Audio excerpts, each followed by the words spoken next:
Alright, this is going to be a walkthrough of activity 13-4, applying the security template settings to the group policy objects.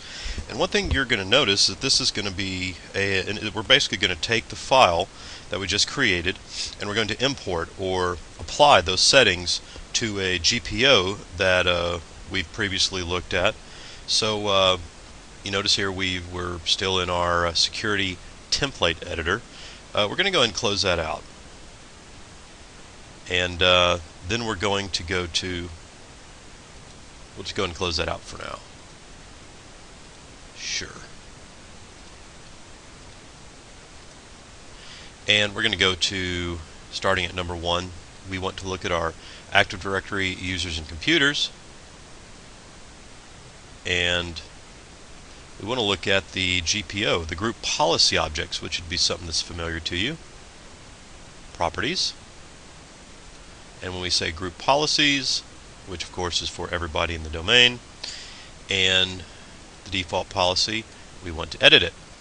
And you remember this, that these are our settings, our security settings, what users are allowed, not allowed to do. And this is where the templates come in. Because remember, whenever we have a policy that's applied to machines and users, part of the groups that these GPOs, these group policy objects, are applied to, their session will conform, and the computers in OUs or groups will conform to the policy we place on it. And that's what we're going to do. Is we're going to go ahead and take our template that we created, and we're going to import it into this. And because these are Windows-specific settings, the lockout policy, the password and lockout and everything, we want to come down here under, let's see, it says it wants us to come to the Windows settings.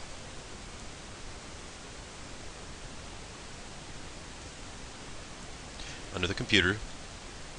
And so that kind of is a dead ringer. Is what we're doing is we are applying changes that will affect, that are basically going to be the policy, the security policy for the local machine. In this case, any of the machines in our domain. And we want to come here to the Windows settings, and we want to right click. We can go ahead and expand it.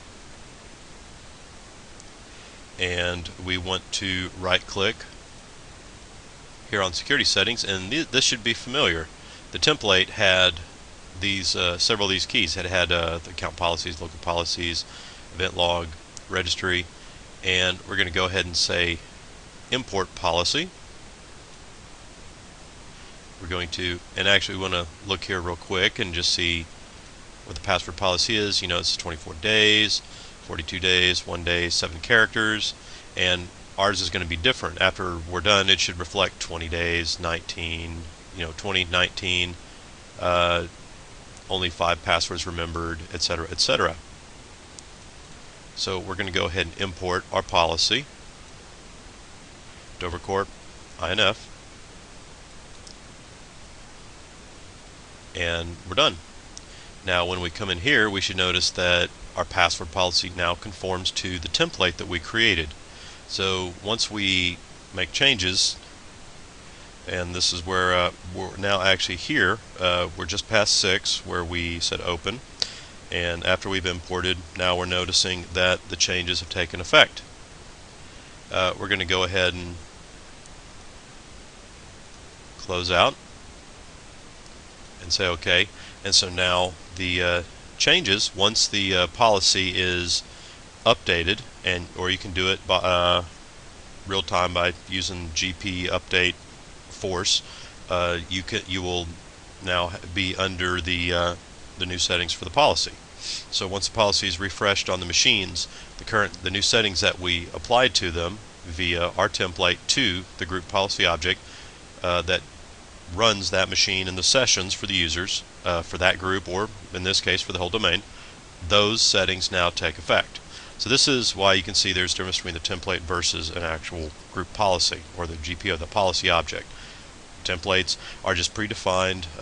We can tailor them, whatever. We apply them to a GPO, and that it's just a nice quick way of automating. Instead of having to manually come in here and set everything, we can set it before time, and we can apply it. We can also apply an old setting. this concludes our walkthrough of Activity 14-3, applying security template settings to group policy objects.